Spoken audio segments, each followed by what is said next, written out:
She wanted to be an actress, trained to make documentaries, and ended up making feature films. Yet when her first film, Salam Bombay, opened, it took the world by storm. So what's the secret of her success? That's just one of the many issues that I should raise today as I introduce you to Mira Nair. Welcome to the program, Mira. Thank you. They say that the secret of your success is that you always know what you want and you single-mindedly get it. Is that near the truth? Well, I mean, I think making films is so obsessive and such a focused task for me, a task that when I embark on a movie, I give up a lot of things to make that movie, and so therefore the making of that movie has to be filled with a certain joy, I think, filled with a certain I love to get off on detail. I get high on choosing the actor's underwear, making sure that everything is absolutely as the character would want it, you know. And so I can be demanding with my co-workers on the day because I get a lot of inspiration from that moment, you know, when I see the whole thing forming, the mise en scène of that scene forming. But to be able to do it, do you have to be obsessive as a person? I am, but I'm not, but I balance it I think, I balance it with having a very, I'm steeped in family life, I'm steeped with, you know, my son, and I have a whole other world aside from film as well. Let's talk a bit about that family life. You were born in Orissa in the late 1950s. What sort of world was that? It was a very enchanted world. My father was in the IAS, which is, he was working as a civil servant in a small town that was barely on the map, even for Indians. It was considered remote. You know, all my Punjabi relatives had no idea where Talcher was. They thought you were in the boondocks. Yeah. And we lived in Bhubaneswar and Rourkela, which was, at that time, Bhubaneswar was a city of 2,000 temples with tall grass growing around it. We would play hide and seek. We would, you know, it was not on the tourist map. And so it was a pretty enchanting place in which nothing happened. You know, so you grew up playing hide and seek in the temples?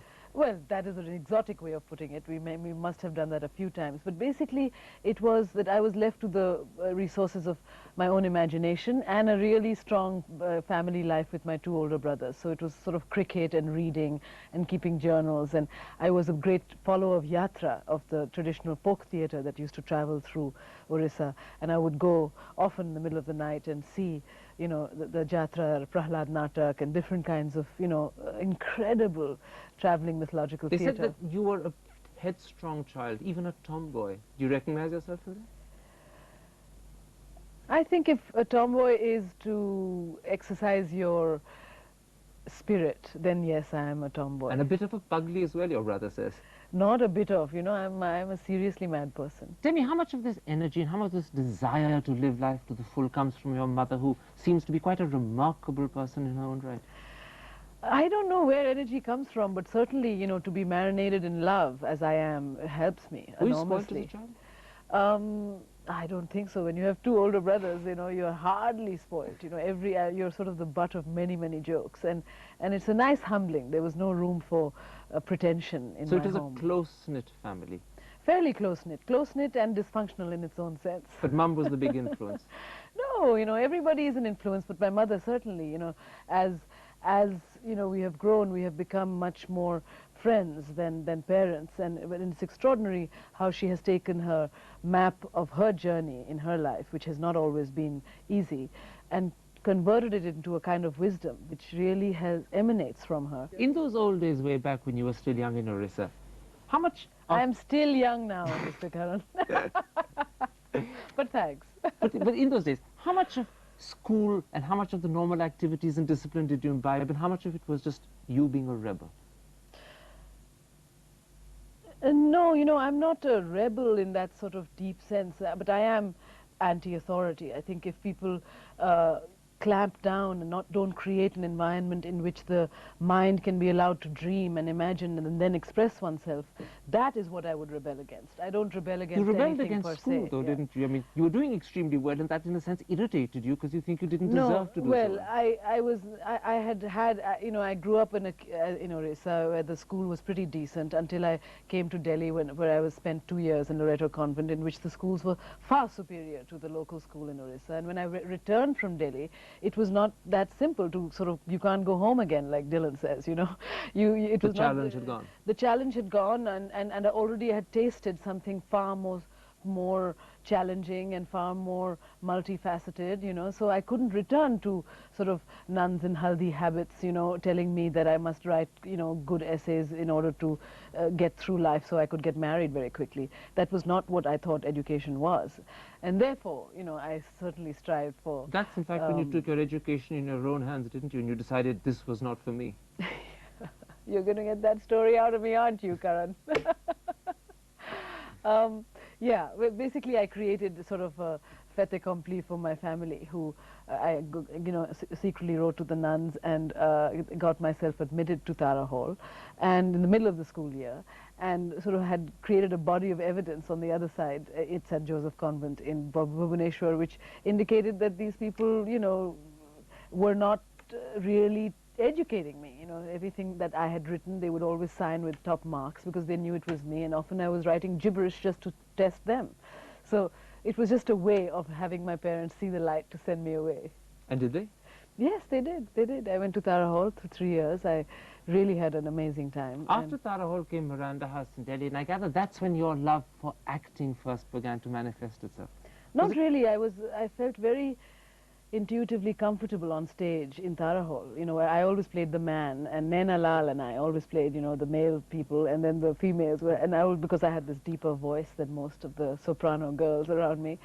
So the theatre, the love actually started in Tara Hall. And then when I was finished graduation and, you know, the 6 months before you join university, I joined the Red Curtain, sort of an avant-garde group in Calcutta, and I worked there. I did A Macbeth there with Siddharth Basu directing it, and I worked concurrently with Badal Sarkar in a workshop in which we produced a political street play called You did an Jalous. amazing Cleopatra, they tell me, where you took the whole place by storm, and you had a star-studded cast of slaves to carry you. Yeah, a Joy Michael special. I don't know about the storm. I mean, they certainly had to lift me, boy. That couldn't have been easy. Who were these famous slaves? I gather some of them are now pretty well-known authors in their own right. Yes, yes, my slaves are very famous now. Amitav Ghosh being one of them. Ramu Damodran was Eno Babas. And Gautam Mukhopadhyay was one of the other And slaves. Shashi Tharoor was one of them. Shashi Tharoor was Antony, you know. And who was the one whose wig kept falling off? That was Shashi. Every time we had a battle scene and then a love scene, his toupee was on one side and he was on the other, and life went on St. Okay, Stephen's it was College. drama in a sense that took you to America. You got a scholarship from Harvard to study drama, but you didn't really do it for very long. What made you switch instead to making films? When I arrived at Harvard to study drama, the drama there was so retro compared to my influences of theatre at the time. I was deeply influenced by Peter Brook, by Grotowski, by Badal Sarkar, by people who worked, you know, in a political sense in the theatre. And I tried to do as much experimental work of this nature in India. And when I arrived at Harvard, they were still doing Oklahoma and hoop skirts and musicals, and I had no relationship to that kind of theatre, you know. And so I used to go to New York and work in La Mama, which is this off-Broadway place, and where I hung around and observed Elizabeth Swados making Runaways, which was a very direct precursor to my influence of Salam Bombay. Joe Chaikin, I worked with him. These were all the people I used to love to read and perform in Delhi. But then on returning to Harvard, there was no theatre there that I could relate to, and therefore I took photographs. I used my photographs to get me to enter But film, in a sense, the films happened by default. Yeah, I was not at all. I mean, I discovered film as something serious when I was 21 years old. There's a story which says that when you made your very first film as a student, you knew nothing of the technical aspects, and it was quite a disaster. Well, it was just the first course in filmmaking, and we had to go off and make an exercise of filming a game. So I filmed a table tennis game in my dormitory at Harvard, and we had to just hand over the roll after we filmed it to the lab, and the lab would send it to the class, and you would see it in the class for the first time. And when they projected my piece, which was this very carefully constructed table tennis game, it was completely black. And my professor, Alfred Gozzetti, who taciturn, kind man, said, very moody, Mira, you know. And it was completely black. The lens cap was on, and I hadn't filmed any game at all.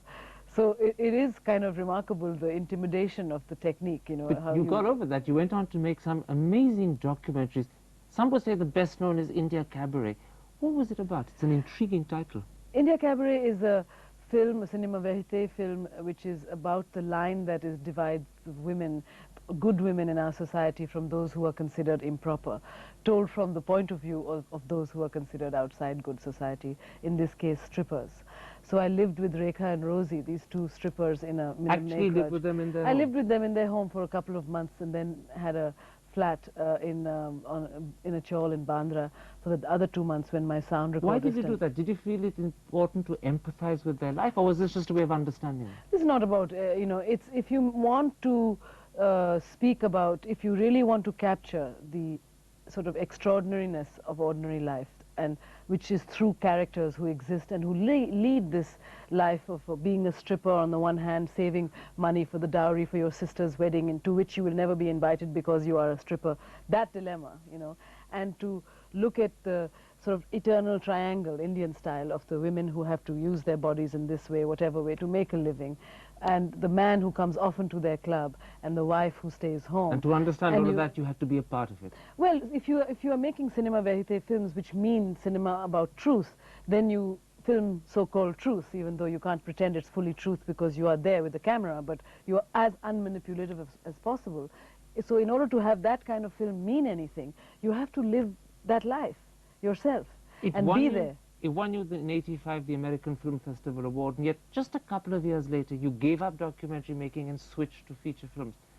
No, I've not given up anything. You know, life is a long journey, and you just do what you have to do when you have to do it, you know. But why did you feel the need to switch just at the point when you really got recognition as a documentary maker?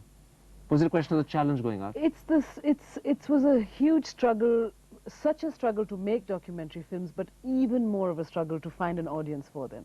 And I got tired after making these movies and waiting for things to happen and trying to make them and not wanting to manipulate them, and yet wanting more, to tell more stories my way. That was one sort of artistic need that came together when I was wanting to make fiction.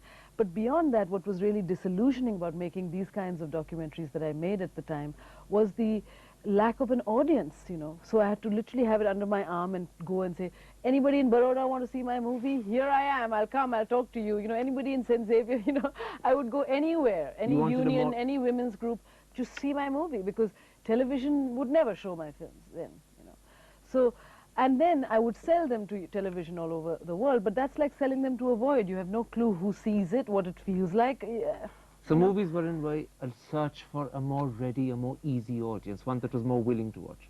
Nothing is more easy, I think, about my life or my aspirations, but yes, I mean, I wanted to reach people, and I didn't want to make a film for my family and friends. Well, Mira, reach people you certainly did. Let's take a break. I want in part two to talk about the movies that actually brought you not just to people, but into their memories and into the way they've thought about things since then. We'll take a break and be back in a moment. Stay with us.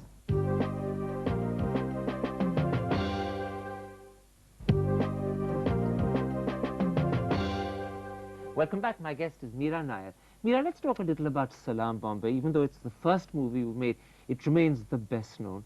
What drew you to the concept of making a film about street children? Well, I was inspired really by seeing many street kids around on the corners in Bombay for years, you know, while I was making these documentaries, and thought that one day I would like to make a film that captured their kind of lack of pity for themselves, their total flamboyance, a kind of panache of living. To tell their story the way they do it themselves? Well, to tell that story that captured the spirit without looking down on them, to celebrate sort of what I loved about them, which was that at any, you know, musty at any costs, who cares, we don't have a childhood, but we're going to make the best of it, you know. And also the other side of it, which I saw, which was this community of coexistence, you know, whether they still longed for the family or not, this notion of making their own families in the middle of nowhere, you know, in street corners, and people from everywhere, all these journeys, all these maps of life. The movie had a wonderful joie de vivre, but was it difficult to make as a first feature? Oh, it was absolutely brutal. It was one of those life and death movies, you know, where really, besides it being the first one, it was made entirely on the streets of Bombay. They were, in any given shot in that movie, we are controlling close to 5,000 people behind the camera, just with the ropes. So actors and children had to act with all that concentration being looked at by hundreds of people. and just managing that, absolutely no money, you know, making the movie in the day, raising money at night for me.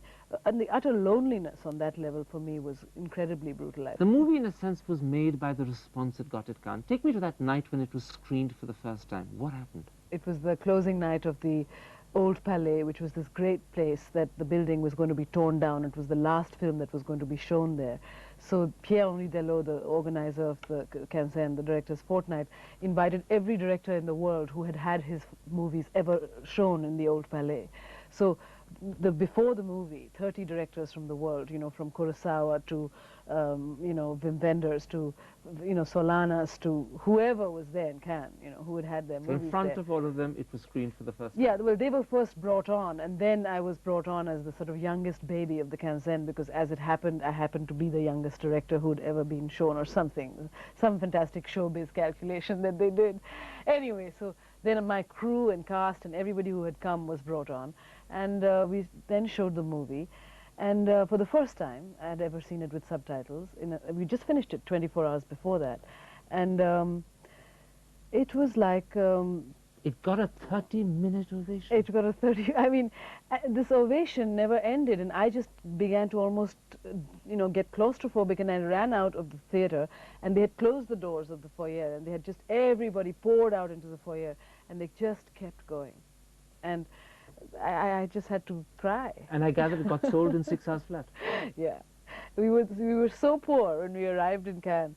I used to take these buttons that were for other filmmakers. They would show, you know, like Taba Taba. There was this, you know, for some film, and I used to put on it Salam Bombay and put it on with a Scotch tape, and that was my like publicity, you know, like Salam Bombay.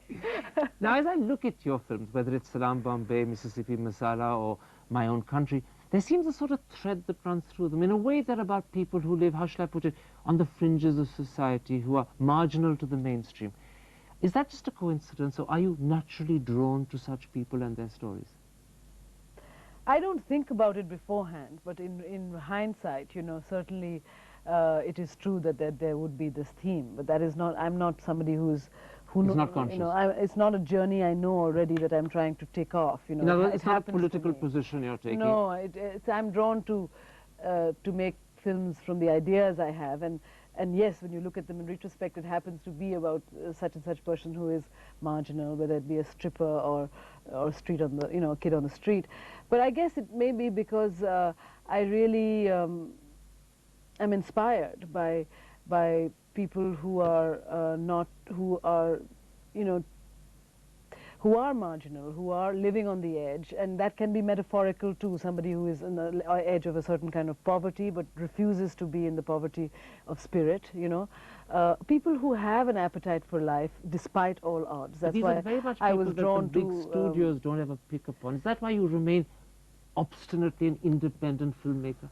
Because it gives you the freedom to make these movies which others wouldn't? I feel, you know, that one is placed on this earth to do certain things, you know. And if you know, if 10 other people can do a film that they ask me to do, then I shouldn't be the one to do it. You know, they can do it. My criteria really for refusing things that come from the outside and accepting some that do is that if I can think of anybody else who would do that film justice, please go ahead and do it. So each movie, in a sense, is not just a piece of work, it's a piece of your personality, perhaps even a slice of your life. Well, not so literally a slice of my life, although Monsoon Wedding is very close to home. But definitely, you know, you have to, I give everything to it, I surrender to the service. So when it gets criticized, as happened with Kama Sutra, or when it doesn't get the attention it deserves, as happened with My Own Country, does that hurt? Well, you know, when I make a film, I sort of surrender to serving it as fully as I can, and that is really my work. I mean, after that, what happens to the film is really something I should and try to remain a bit detached from, and as I'm growing wiser and older, I manage to do that some. But is it easy? But, you know, no, it's not so simple. You know, with Kama Sutra, it was a paradox for me. It was commercially very successful, critically not so successful, but more than that, more complicatedly for me, it was not eventually what I had hoped it would be for myself, why I had made the film. So it was disappointing. There were elements of the film that were absolutely what I had wanted to be, and there were elements of the film that were different. And that is also an interesting journey when you start with something and you do your absolute best and you take everybody on this journey who give of themselves to their utmost, and you end up, and you know why, but you end up with something that is other than what you hoped it would be. And who do you blame at that point? Oh, there is nothing to do with blaming. It's nothing to do with blaming. I am responsible. I am responsible completely. But it's not about the blame, it's about the learning and about the recognition, the awareness. You know, it's terrible for people. I know many friends of mine who are celebrated directors who refuse to listen and to see anymore what their own work is. And I like to stay in a state of complete Self-critical awareness? Yeah, it's not, I like to stay in a position where I can reflect and look at my work, but really more than that, to make my life my work. Let's talk a little about Monsoon Wedding. You just finished making it. I've heard it variously described. Some people say it's a Punjabi film, others say it's a middle-class modern version of Hum Aapke Hain Kaun. What is it? Oh, it's a portrait of Delhi contemporary life. It's a mirror you're holding up to all of us. Yes, it's very close to home. I wanted to make a film close to home and sleep in my own bed with my mama in the next room, and it's pretty much that. It's a story, it's Altman-esque sort of 5 interweaving stories that take place in the 5 days and nights leading up to an upper-class Punjabi wedding in Delhi, in a farmhouse in the outskirts of the city, and how in these moments of the wedding, love is in the air, and how in different ways it strikes. Is it also partly autobiographical? No, not autobiographical. Sabrina Dhawan wrote the script, which is very lively and powerful. But for both of us, it is so hugely personal that we've put everything into it.